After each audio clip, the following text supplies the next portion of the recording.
Yo diría que es el investigador chileno más connotado en ese sentido, de definirnos, de definir la naturaleza chilena, etc. Y él hizo unos extractos porque más que referirse a cuál es el origen del roto chileno, que tiene que ver con la batalla de Yungay, o que usted puede tener un origen también, la terminología mapuche, hay muchas definiciones sobre eso. Pero lo que más me interesó a mí, que poder transmitir en este ratito cortito que vamos a estar nosotros acá, era que no hay un solo roto chileno. Y en ese sentido, Oreste Plat, este investigador que les contaba, hizo una epopeya del roto chileno, y yo hice una selección de algunos parrafitos que quería compartir con ustedes. Este es, como les decía, se llama Epopeya del roto chileno, y está en un libro que se llama Autorretrato de Chile. Toda esta información uno la puede encontrar en la biblioteca de la Universidad de Chile, que está en internet, muy interesante. Entonces yo hice unos extractos para ver qué rotos hay en todo Chile. Y entonces Oreste Plat, cuando escribió este libro en el año 57, hacía estas siguientes definiciones. Habla del roto marino. Por ejemplo, él dice, los rotos marinos son en Chile los constructores de faros, los que colocaron destellos en el mar, luces en los peñascos, en los islotes siniestros, obras que fueron atrevidas y difíciles, los guardafaros que viven la soledad marina, los calafates y patrones, fleteros y cargadores y marinos, son los que saben mucho, los astutos, los avisados, los conocidos, también por navegados. También habla del roto milico. A ver, veamos qué dice sobre este plan. ¿Quién es el roto milico? El roto, que generalmente se refiere tiene una connotación como de vitalidad, de fuerza, de que puede hacer todo. El roto se hizo milico en la batalla de Yungay, el 20 de enero de 1839, un día como hoy. Esta batalla se dio con ejércitos reclutados entre los descamisados, o sea, entre los más pobres de los pobres en Chile, sin preparación militar, sin uniformes, a base de puro corazón, como decimos en Chile, a base de puro ñeque, ¿no? El triunfo de Yungay es el del pati pelado, el del pueblo descalzo. Indudablemente constituyó la exaltación del roto. Aquí se lució, mostró sus condiciones, su fiereza para pelear. De ahí que el 20 de enero sea el Día del Roto Chileno, en cuyo monumento se lee: Chile agradecido a sus hijos por sus virtudes cívicas y guerreras. Rotos milicos, dice Oreste Plat, fueron aquellos que integraron los batallones Atacama, Coquimbo y Lautaro.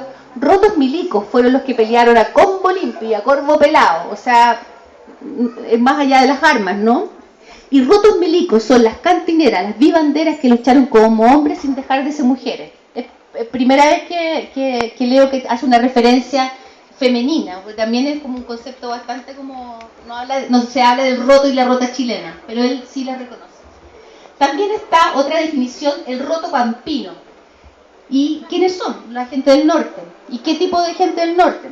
Dice Oreste Plat: en la época de los cantones salitreros, el roto pampino era el habitante del infierno, el que trabajaba en la hoguera voraz, producida por el sol y la temperatura de los cachuchos. El hombre que descostraba a puro brazo, manejando machos de acero de 25 libras o grandes palas en jornadas de 10 horas.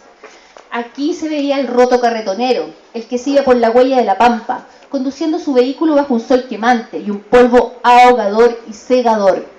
Este pampino, distante de la ciudad, trabajaba algunos meses con esfuerzo y heroísmo, y cuando bajaba, hacía de la suya, gastaba en una noche rumbosamente los salarios de una semana, de meses, de años, apagaba toda la sed que tenía atrasada. Puede que este roto no exista hoy, pero vive en la tradición de lo que era un roto pampino, un roto del norte, atraído por lo que tenía de áspero, de huraño, de aplastante el desierto. Después está el roto minero. Pero no es cualquier minero, dice Oreste Plat.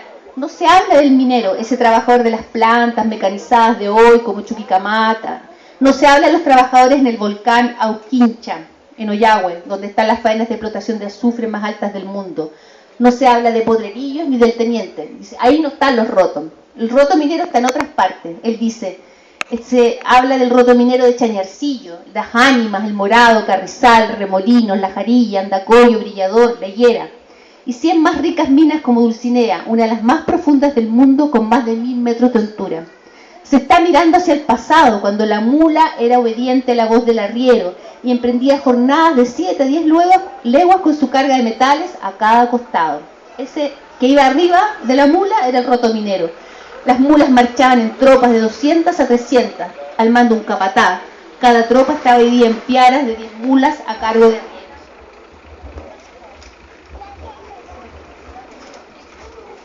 Se habla del tiempo del trabajo a brazo, cuando los mineros laboraban a combo, o cuando los apires, los ascensores humanos, conducían el mineral desde el fondo de la mina a la superficie. Los metales eran sacados en capachos de cuero, pesaban 90 kilos y los consideraban livianos, extrayéndoles de 80 metros de profundidad por escala. O sea, este roto que puede todo, con su musculatura, con su fuerza. Después habla del roto carrillano, que fue un concepto que yo no conocía. Dice el roto carrillano. Carrillanos se llamaron primeramente los peones que trabajaban en levantar los terraplenes, abrir los cortes y horadar los socavones de la línea férrea. Peones que en tales trabajos ganaron forma de ser los más esforzados y aguantadores del mundo. De ahí es que carrilano haya venido a ser sinónimo de roto desalmado, con sus puntos de ladrón, sus ribetes de forajido, su lengua gruesa que hizo nacer la carrilana, enorme disparate de un hombre solo. Dice Oreste Plat, todo el rotaje se hizo carrilano en los primeros tiempos del ferrocarril en el país, hasta el punto de angustiar a la agricultura. Todos querían ser trabajadores del ferrocarril, estaban dejando solo los campos. Los peones se volvían jornaleros con mayor pago, y sumado a esto el aliciente de la vida libre y aventurera del carrilano, donde el juego llenaba sus horas y se despellejaban jugando al monte. El roto carrilano cruzó las líneas ferroviarias del país, tendió durmientes de pellín por desiertos, salares, pampas, selvas impenetrables, montañas y cordilleras, luchando contra los vientos, la lluvia, el frío y la nieve. Estas cuadrillas de carrilanos, que muchas veces sufrieron la falta de agua y alimentados solo con la gran porotada a la chilena, este roto, obrero capataz, trabajó como el mejor, como el seleccionado en los equipos de carrilanos en el Perú y en los Estados Unidos de Norteamérica. O sea, el roto carrilano también fue un producto, entre comillas, de exportación, a donde fue invitado por invitaron los ingenieros y técnicos que los vieron trabajar.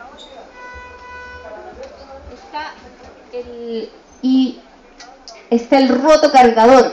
Este tipo está representado por el roto de los puertos, dice Oreste Plat, el que se sangraban las espaldas antes de la construcción de los molos de atraque, el que descargaba los lanchones, llevando la mercadería hasta los almacenes aduaneros a puro hombro.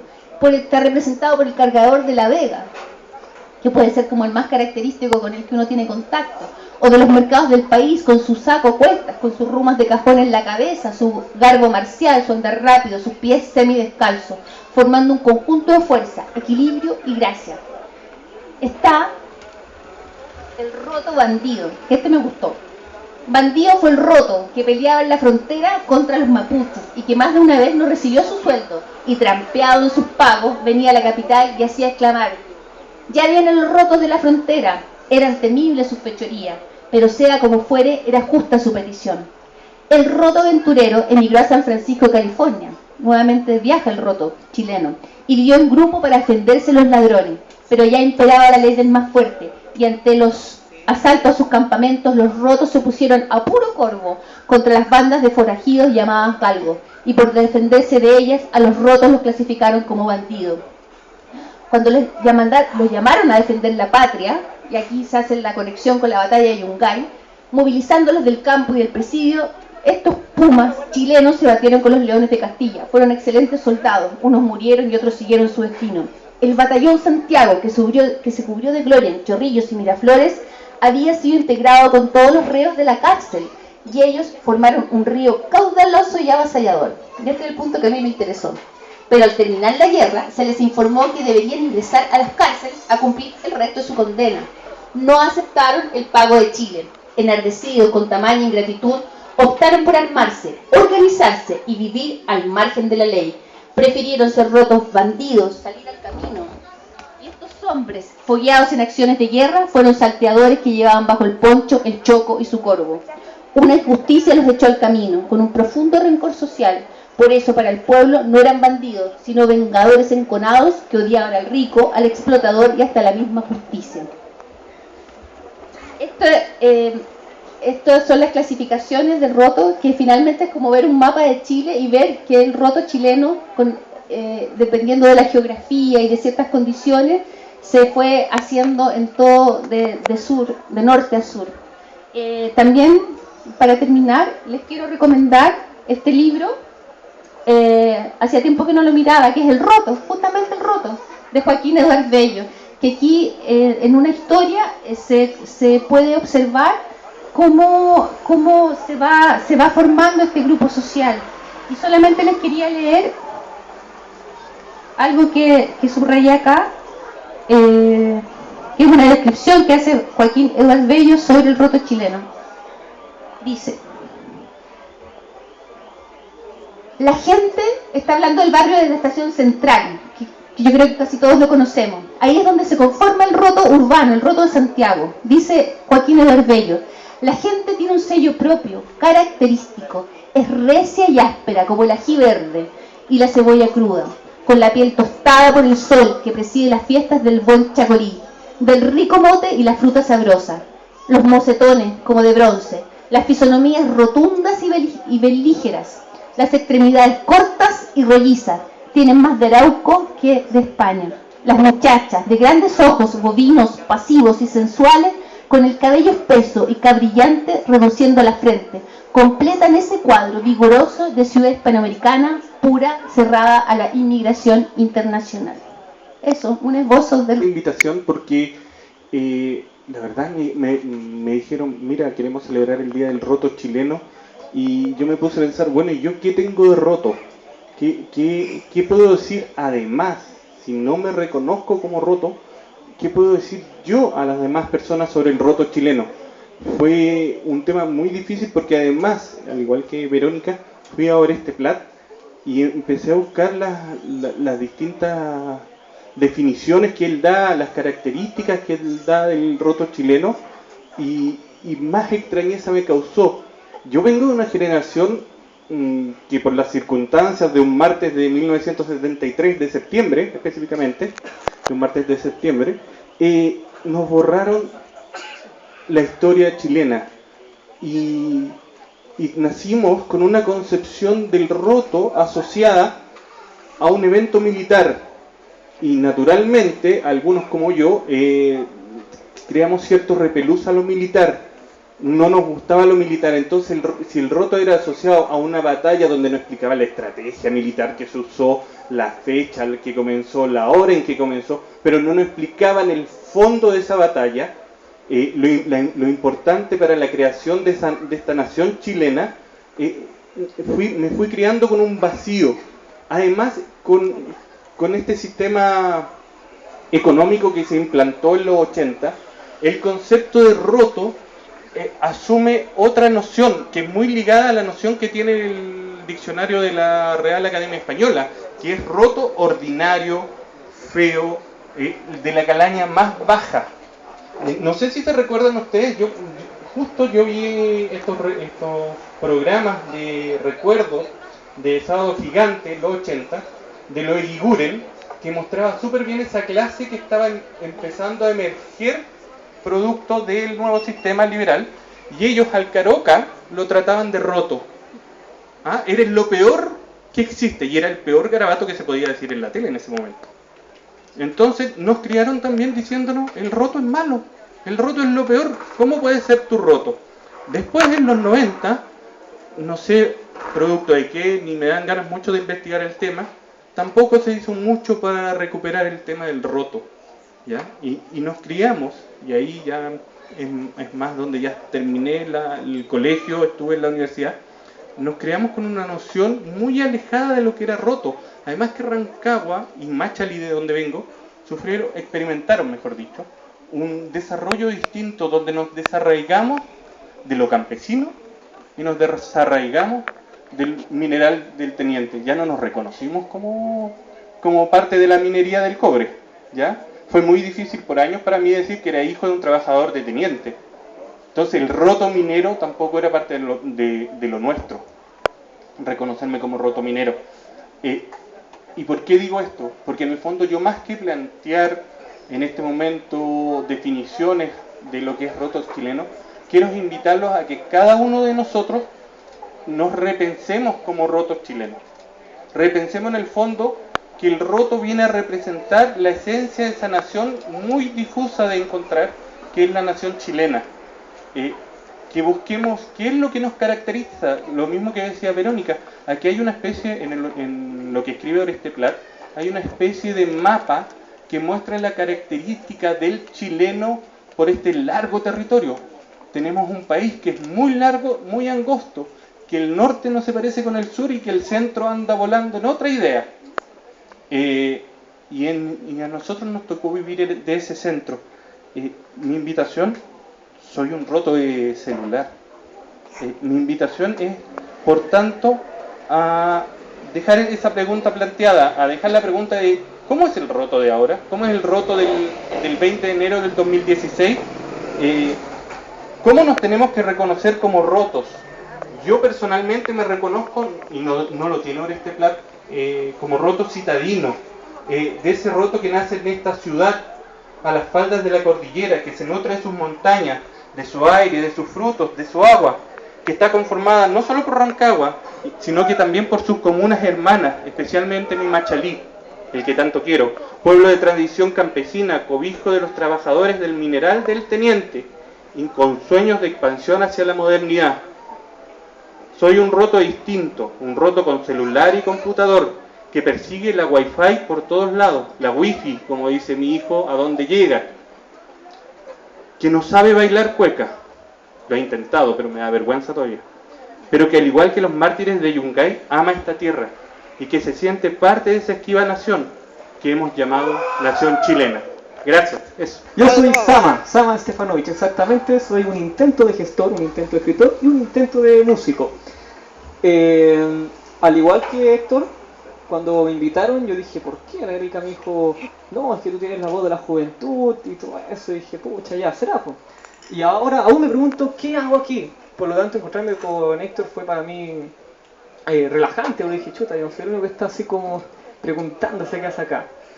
Para entender quién es el roto chileno también es preciso entender cómo nace este día conmemorativo.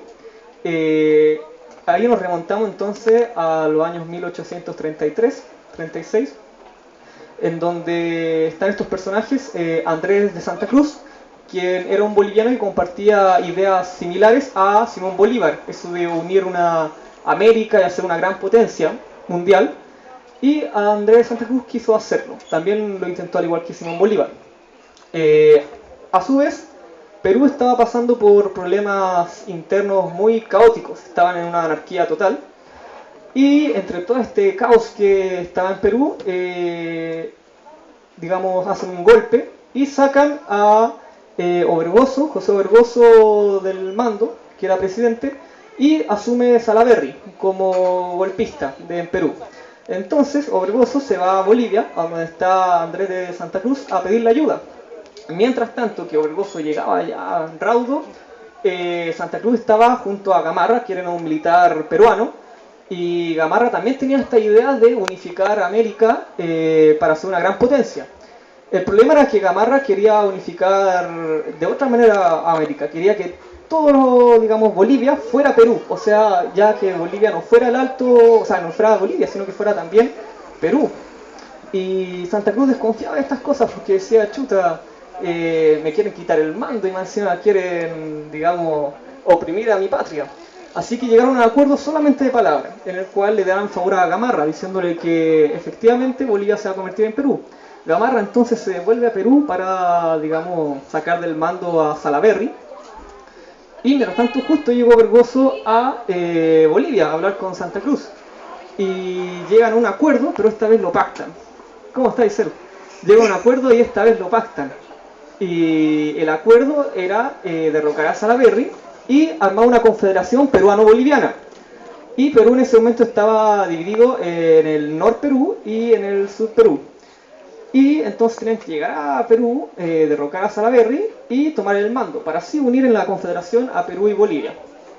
Gamarra se, digamos, enteró de este acuerdo que llegaron Santa Cruz con Obergoso y se enojó, pues, y iba a ir a derrocar a Salaverry y termina uniéndose a Salaverry. Estaba más picado Estaba súper picado, conocí la vena. Así que dijo, no, yo voy a combatir contra Santa Cruz. Y se armó en batalla contra Santa Cruz. Y terminó perdiendo. Gamarra se fue humillado, Santa Cruz le dio paliza. Una PLR de este porte fue enorme. Y Obergoso también aportó en la lucha y luego se enfrentaron a Salaverry. Obergoso, Santa Cruz contra Salaverry y lo derrocaron y finalmente Obergoso terminó nuevamente en el mando de Perú. Y se arma la Confederación Peruano-Boliviana. Mientras tanto, en Chile estaba gobernando José Luis Prieto, si no me equivoco, presidente de Chile, que en realidad él no gobernaba, porque quien gobernaba era Diego Portales, pues el dictador, un gran dictador de la historia chilena, o sea, grande porque fue horrible, no porque fuera una gran persona. Estaba Diego Portales y realmente él gobernaba, no gobernaba José Luis Prieto. Y Diego Portales veía a la Confederación Peruano-Boliviana como una amenaza para Chile, porque Diego Portales supuestamente quería lo mejor para Chile, pero en realidad lo que él temía es que sus intereses personales se vieran afectados, como el dictador no quería que nadie le tocara su pedacito de tierra. Y Diego Portales lo que quería era expandir Chile, quería invadir otros países y poder expandirse lo más posible y ser Chile la gran potencia. Además, la Confederación Peruano-Boliviana quería unificar los países, pero que cada uno tenga su propia identidad, algo que Diego Portales tampoco quería. Entonces Diego Portales en realidad odiaba a la Confederación Peruano-Boliviana netamente por temas dictatoriales. Así que dijo, nosotros le vamos a hacer la guerra a la Confederación Peruano-Boliviana.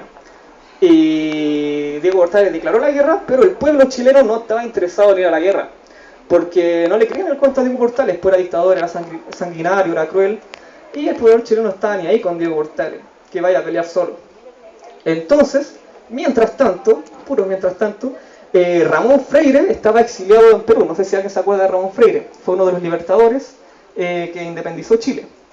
Ramón Freire estaba ya en el Perú exiliado y quiere devolverse a Chile a sacar del mando a José Luis Prieto y asesinar a Diego Portales. Así que pide ayuda a Obergoso, que estaba unido a Santa Cruz, para que lo respalde con armamento y con milicia para devolverse a Chile y tomar el mando y asesinar a Diego Portales, el dictador. Obergoso se niega, dice tengo que pedirle primero permiso a Santa Cruz, que era el protector de la Confederación Peruano-Boliviana, así que vas a tener que esperar. Pero Ramón Freire no quería esperar, así que se vino a Chile nomás con otros chilenos que también estaban exiliados. Y en Chile hace una expedición en la cual Ramón Freire es capturado, no resultó muy bien, es capturado y lo mandan a exiliarse a Australia. Aún así los otros chilenos siguieron con la expedición, lograron escabullirse y dan con Diego Portales y lo fusilan. Nadie dice ya. Diego Portales ahí lo fusilan. Lo fusilan. A Diego Portales lo fusilan, lo cual es un hecho histórico, porque fue el primer dictador fusilado por el poder del pueblo y el único. Después todos los que siguieron, ninguno fue fusilado, otro murió supermillonario por ahí, el último. Y Diego Portales murió fusilado a las manos de los exiliados de Chile. Y esto se malentiende, porque Diego Portales siempre decía, la Confederación Peruano-Boliviana nos quiere dominar y va a tratar de hacer todo lo posible para dominarnos. Va a querer asesinar al mandato, a la autoridad chilena. Entonces todo el pueblo chileno creyó que Diego Portales había asesinado gracias a la Confederación Peruano-Boliviana, lo cual no fue así, lo asesinó Ramón Freire porque quería destituir a Prieto y a Diego Portales del poder. Entonces el pueblo se asusta y le cree por fin a Diego Portales. Por primera vez dice, no, murió y tenía razón al final, pues debemos haberle hecho caso. Así que ahí es cuando mandan una primera expedición, digamos, dirigida por Blanco Encalada, que era un argentino que Diego Portales había aliado a él. Y Blanco Encalada va al Perú y dice, chuta, tienen que disolverse, si no le vamos a sacar la cresta. Y Santa Cruz dice, mira compadre, ¿sabéis qué? No me gustó tu propuesta, hagamos la paz, firmemos un acuerdo, ándate para Chile, estáis perdonados y todo. Y Blanco Encalada como que se intimidó y dijo, chuta, ya voy a tener que volverme, pactó el acuerdo y se volvió a Chile, po. Y en Chile le dijeron, no, mal trabajo, te vas destituido para Argentina, y le dieron la PLR. Así que ahora fue Manuel Bulnes el que fue en una segunda expedición sin cumplir el tratado que habían dejado en la primera. y se van, y ahí viene la batalla de Yungay, la famosa batalla de Yungay, porque se van con militares exiliados peruanos y además con pobladores chilenos, porque los pobladores chilenos tenían miedo de que Diego Portales tendría razón y que la Confederación Peruano-Boliviana quisiera invadir Chile. Entonces ahí es cuando el pueblo toma las armas y se van con los militares chilenos y además los exiliados peruanos al Perú. Y sucede la batalla de Yungay un 20 de enero de 1839 y empieza a las 9 de la mañana. Empieza a las 9 de la mañana. Y ahí no me acuerdo cuántas horas son que pelean y batallan, y creo que son como 5 horas. Y finalmente el pueblo chileno, junto a la milicia y los exiliados peruanos, y no al revés, fue el pueblo chileno el que derrotó la Confederación Peruano-Boliviana. Quizás por un malentendido creyeron que a lo mejor querían invadir, a lo mejor realmente tenían razón, tenían que desarmar la Confederación, pero el pueblo chileno al final se vuelve victorioso y sucede después, años después, 20 años después, que se celebra el Día del Roto Chileno. ¿Por qué el roto chileno? Porque el roto chileno era denominado como el chileno pobre, el indecente, ese que araba la tierra, que siempre andaba así como zarrapastroso. Ese es el roto chileno. Y como el roto chileno tomó el arma y desintegró la Confederación Peruano-Boliviana, era el día del roto chileno. De hecho, no sé si saben, pero acá en Chile, el 20 de enero, cuando se disuelve la Confederación Peruano-Boliviana, es mucho más importante que el mismísimo Perú y Bolivia. O sea, en Perú y Bolivia no es tan importante este día, no como acá en Chile sí. Ahora que entendemos por qué el día del roto chileno, me gustaría tratar de, digamos, filosofar un poco, indagar cómo es el roto chileno hoy en día. Y precisamente entre chilenos nos odiamos, así tal cual, nos odiamos. ¿Y por qué nos odiamos? Porque nos conocemos, pues sabemos cómo somos. No nos forjamos mediante bondad, lealtad, no nos forjamos por caminos puros, sino que todo lo contrario, somos desleales, traicioneros, nos dejamos llevar por la felonía, por el perjuicio, y lamentablemente así es la imagen del roto chileno. Pero no es una imagen que está fija. Nosotros podemos cambiar esa imagen del roto chileno, dejar de odiarnos, confiar más en nosotros mismos. Pero es preciso hacer la revolución de los afectos, como dijo Ernesto Sábato. La revolución de los afectos trata en que nosotros tratemos de cambiar como personas. La revolución primero viene por uno y luego se expande al exterior. Entonces, si el roto chileno de 1839 tomó las armas y disolvió una confederación peruano-boliviana, ¿por qué el roto chileno del año 2016 no puede, por ejemplo, rebelarse contra la confederación político-empresarial? Que es algo que está hoy en día, la confederación político-empresarial no joden, no engañan, no oprimen, y podemos rebelarnos contra ellos. ¿Por qué si el chileno hace 2 siglos atrás pudo, ahora no pudo? Entonces yo le quiero dar la tarea a cada uno de nosotros en cambiar nuestras actitudes, en tratar de mejorar como personas, tratar de mejorar como seres humanos, para que podamos hacer una revolución, armándola de a poco, primero empezando por la revolución de los afectos, apoyar a nuestros hermanos chilenos, apoyar a quienes nosotros consideramos personas que pueden hacer un cambio social, y también alejar la discriminación de nuestros hermanos peruanos y bolivianos por una guerra que también pasó hace tanto tiempo. Nosotros podemos mejorar, es hora de mejorar, lo demando, porque así tiene que ser, no puede ser de otra manera. Así que a seguir luchando, que viva la revolución. Muchas gracias.